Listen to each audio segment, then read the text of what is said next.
Up until this point, I had never taught actually in a town in Africa.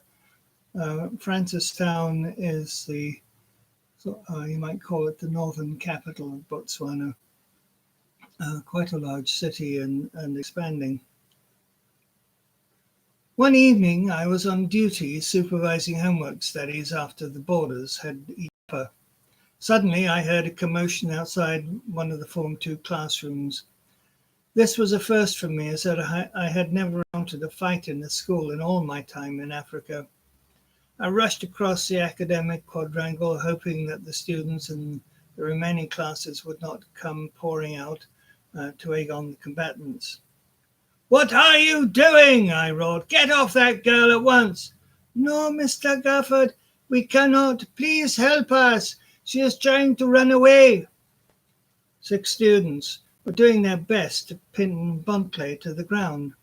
She was small for her age and could not have weighed more than 80 pounds, and yet she was tossing them off, first on one side and then on the other. I sat on her knees, but even my 180 pounds were rising and falling as she continued to thrash about. After several minutes, she suddenly went limp. "Oh, it's okay now, sir. She is fine now. We must take her to matron." I accompanied them to the hostels, and on the way, Ben explained. "She was called by her grandmother. She has done this before." "Why didn't her grandmother come to the staff room and ask to see her?" I inquired. "Oh, no, sir. She's late. She passed away 2 years ago, and now she is lonely. She wants Buntley to join her. Last year, Buntley was called and they found her in Natta. She was barely alive, and there are many lions in that area. She ran over 90 kilometers in that hot sun and was almost dead when she was discovered." In the morning, I related the events of the previous night to Mr. Mube, the deputy headmaster. "That is right, you see, Mr. Gafford. Since the parents have become educated, they have started to leave their villages and have gone to the cities to get paying jobs. This means that the elders are left behind in the villages. Very often a young girl will be left behind to fetch firewood and water for the grandmother, and they become very attached to each other. In this case, the grandmother's spirit wanted Buntley to keep her company. She may try again one day. Who is to say?" "Who is to say" became something of a byword for my time in Botswana. In Botswana, the school dance groups love to perform their traditional dances. On the days when their warrior athletes set off to do battle with rivals in small villages in the northern areas, they were often accompanied by the dancers, as well as a few chess players and sometimes even a debating team.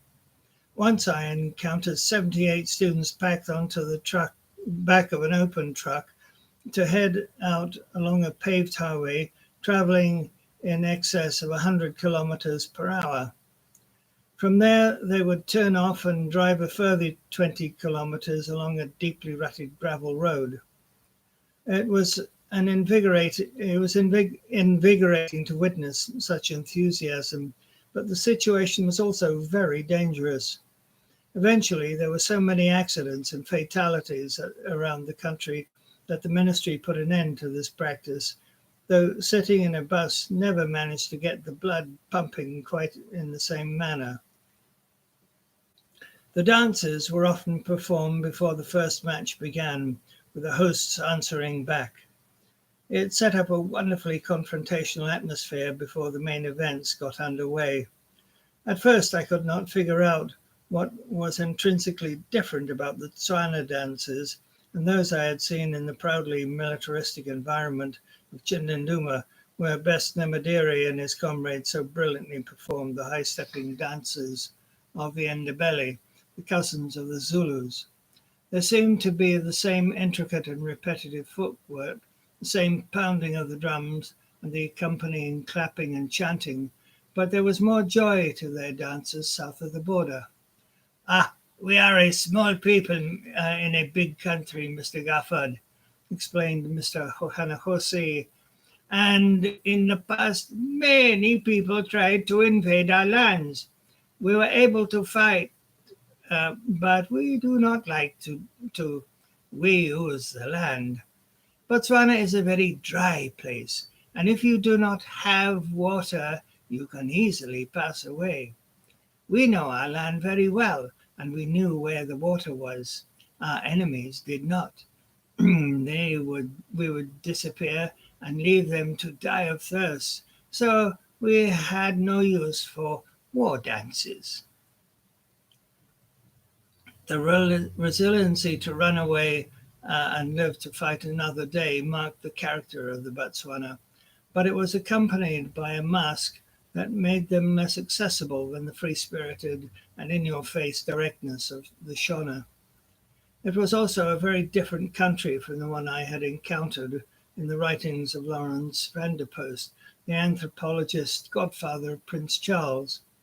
His love of the Kalahari Bushmen and his visits to the Bechuanaland Protectorate in the 1950s portrayed a desperately impoverished country, and he described the drive from Gaborone to Francistown in a sturdy Land Rover as taking several days.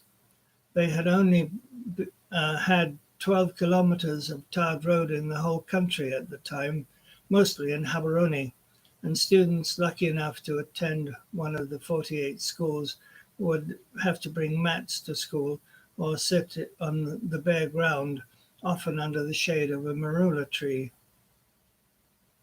Botswana had gained its independence from the British in 1966. Whereas other nations were being forged out of fire and steel, Botswana was given up as a waste of taxpayers' money by Westminster. The first president, Seretse Khama, had married a Welsh secretary while studying in England in the 1940s. They were then forced to live in exile because the cross-cultural marriages were forbidden in his homeland at the time. As president and first lady, Seretse and Ruth Khama established the kind of tolerance and diversity that imprinted itself on the proud psyche of every Motswana and has been a brilliant legacy ever since. As if to reward the people for their transition to a democratic and pluralistic society, American Oil discovered not one but two of the finest diamonds in the world. In a joint venture with De Beers, the diamond giants of South Africa, the government negotiated an investment program that brought the country the best possible revenue sharing partnership, and suddenly Botswana was awash in money. The investment in infrastructure and above all in education was a model for the world. By 1994, when I left, there were 48 senior secondary schools, 238 junior secondary schools, and a sufficient number of primary schools that no child had to walk more than 10 kilometers to get to school. Education was free. There were designated libraries. The science laboratories were well equipped. Food was provided free at lunchtime, with further served to offer full-time employment for cooks, groundsmen, and security guards, and staffing levels were such that most teachers were able to keep abreast of marking loads, rarely rising above 28 students per class. In order to manage this explosion in education, the government had set up teacher training colleges, but the need was yet greater, so there were expatriate teachers from around the Commonwealth, including other African nations and India, as well as British, Dutch, and a smattering of Canadians and Americans.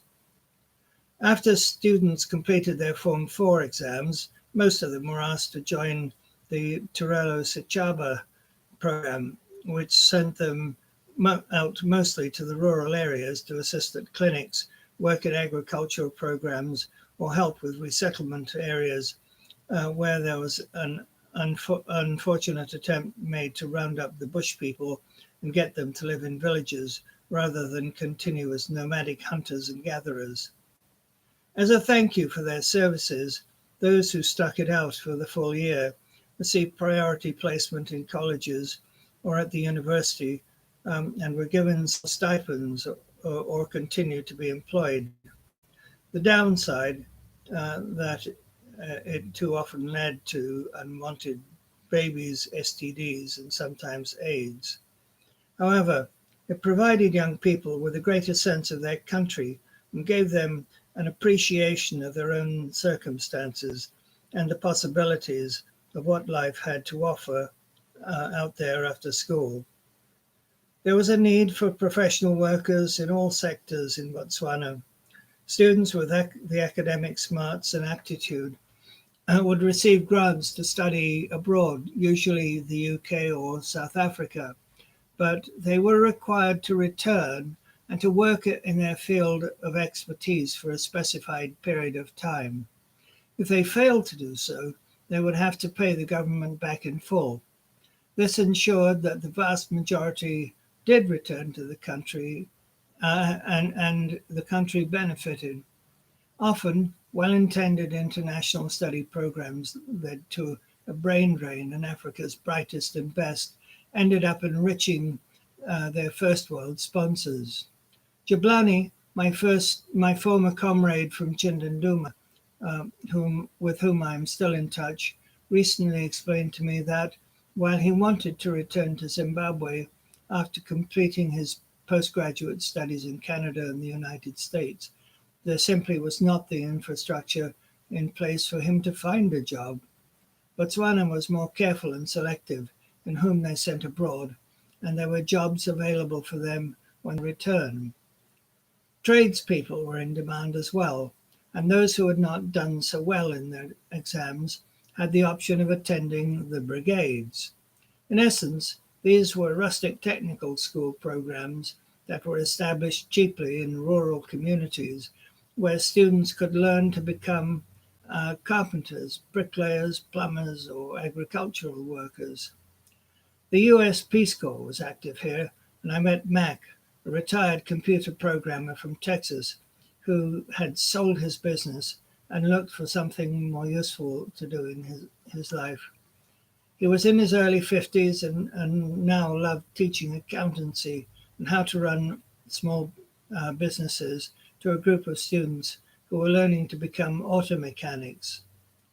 There was a real sense that here was a place where it felt like you were actually making a contribution to shaping the future of the country in the best possible way.